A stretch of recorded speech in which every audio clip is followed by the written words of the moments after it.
कहने को तो बांग्लादेश का official name people's republic of Bangladesh है, मगर इस्लाम इस देश का सबसे बड़ा और यहाँ का स्टेट रिलीजन भी है। लेटेस्ट 2022 की सेंसस में बांग्लादेश के पूरे 16 करोड़ 51 लाख आबादियों में से इनकी 91.04% आबादी यानी कि 15 करोड़ 3 लाख लोग मुसलमान हैं। बांग्लादेश में जितने भी मुसलमान हैं इनकी 99% मुसलमान सुन्नी सेक्ट से बिलोंग करती है। अगर हम इतिहास की बात करें तो इतिहास में इस्लाम बंगाल रीजन में पाला रूल के समय आया था, जहां पर पाला एम्पायर और अरब अब्बासिद कैलिफेट के बीच में व्यापार चल रहा था। ये व्यापार चिटागोंग पोर्ट से होता था। इस समय एक अरब जियोग्राफर अल मसूदी इस बंगाल रीजन में ट्रैवल करता है, जहां पर वो देखता है कि कुछ मुसलमान कम्युनिटी इस रीजन में पहले से ही बसे हुए हैं। ये मुसलमान कम्युनिटी तुर्की में हमला होने की वजह से आए थे। साउथ एशिया का पहला मॉस्क लाल मनोहर में था, जो बांग्लादेश में है, जिसे इस्लाम के फाउंडर प्रॉफेट मोहम्मद के मृत्यु के बाद बनाया गया था। आपको ये बात बता दूं कि इस्लाम बंगाल रीजन में कुछ मिशनरीज के माइग्रेशन से आया था। सबसे पहले मिशनरीज थे सैयद शाह सुरखुल अंतिया और उनके स्टूडेंट शाह सुल्तान रूमी, जो 1053 CE में आए थे। ये लोग मेमनसिंह के नेत्रोकोना में सेटल हुए थे, जहाँ पर उन्होंने लोकल महाराजाओं और लोकल लोगों को इस्लाम में इन्फ्लुएंस किया। 13वीं सेंचुरी में जनरल बख्तियार खिलजी ने अपने फोर्सेस के साथ बंगाल में हमला करके पावर अपने हाथ में लेता है। इस रीजन में विजय हासिल करने के बाद मानो बंगाल के लाखों लोग इस्लाम में कन्वर्ट होते हैं। सुल्तान बल्खी और शाह मखदूम रूपोज राजशाही डिवीज़न में सेटल होकर लोगों को इस्लाम में कन्वर्ट करते जाते हैं। साथ ही बहुत से इस्लामिक मिशनरीज बंगाल के अलग अलग रीजन में इस्लाम का फैलावट करता है। लखनौती के सुल्तान शमसुद्दीन फिरोज शाह के शासन में 7 गांव, सोनार गांव और मेमनसिंह डिस्ट्रिक्ट मुस्लिम मेजोरिटी बन जाती है। बुरहानुद्दीन नाम के व्यक्ति 13 मुस्लिम परिवारों के साथ सिलेट के श्रीहत्ता में सेटल होने लगे थे और वो लोग कहते थे कि उनके दादा परदादा चिटागोंग से आए थे। सिलेट में उस समय गौर गोविंदा नाम के राजा रूल किया करते थे, जो अपने जनताओं पर बहुत ही दमन किया करते थे। इस दमनकारी शासन के खिलाफ फिरोज शाह ने सैकड़ों फोर्सेस को सिलेट भेजा था, जिसे उनके भतीजे सिकंदर खान गाजी लीड कर रहे थे। 1303 में 300 से भी ज़्यादा इस्लामिक मिशनरीज के साथ इस अटैक में भेजे गए थे, जिसे शाह जलाल लीड कर रहे थे।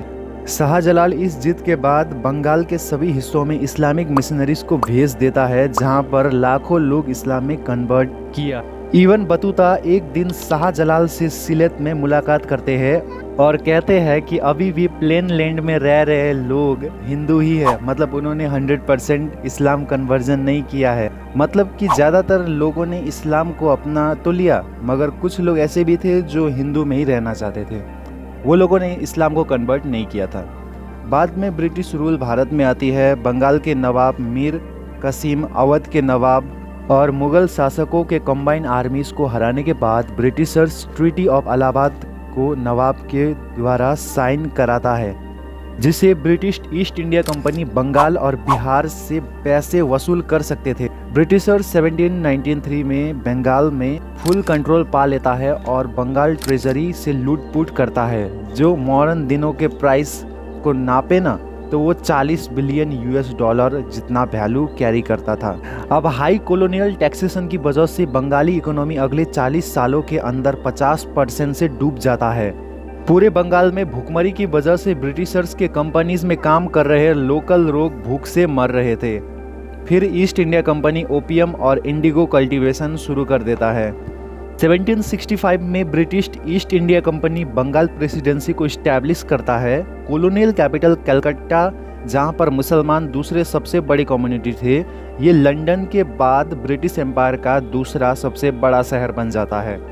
भारत के आज़ादी में बंगाली मुस्लिम इंडियन इंडिपेंडेंस मूवमेंट और पाकिस्तान मूवमेंट को बहुत ही सपोर्ट किया करते थे। इस्लामिक सेंटीमेंट को लेकर बंगाली मुस्लिम भी कुछ ज़्यादा ही सीरियस थे और भारत के सभी मुसलमान इस्लाम के नाम का एक देश चाहते थे। इसीलिए पाकिस्तान को 2 जगहों पर फॉर्म किया जाता है।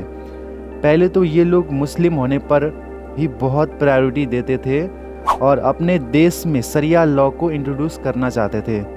पाकिस्तान फॉर्म होने के बाद क्या होता है कि 1970s में पाकिस्तानी मुस्लिम बंगाली मुस्लिमों को दबा के रखता है और टॉर्चर करता है, जिससे कि बंगाली मुसलमान एक अलग देश चाहते थे पाकिस्तान को छोड़कर, इसीलिए बांग्लादेश का फॉर्म होता है। इस देश को सोशलिज्म, सेकुलरिज्म और डेमोक्रेटिक प्रिंसिपल के आधार पर बनाया जाता है, ना कि किसी इस्लामिक प्रिंसिपल्स को लेकर इसे बनाया जाता है।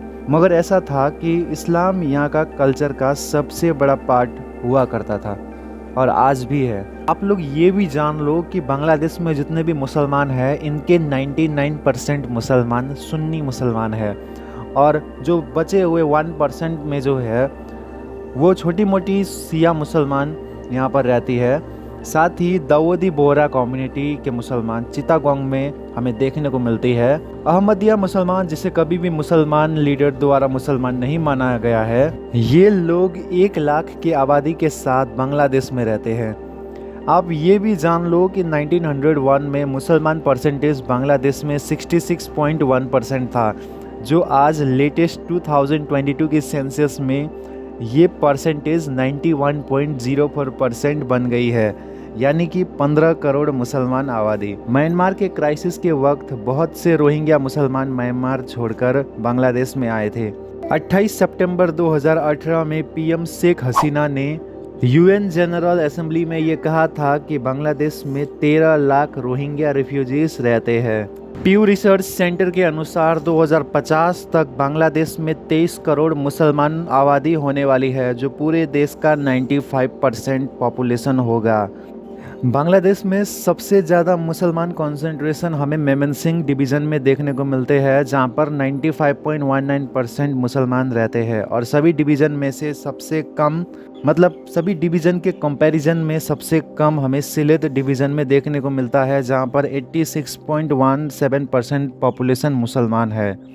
अब नॉर्मल लोगों के लिए तो 86.17% बहुत ही बड़ा परसेंटेज है। सबसे बड़ी मुसलमानों की आबादी हमें ढाका डिवीज़न में देखने को मिलती है। ढाका डिवीज़न में 3 करोड़ 64 लाख की पॉपुलेशन में से इनकी 3 करोड़ 38 लाख लोग मुसलमान हैं।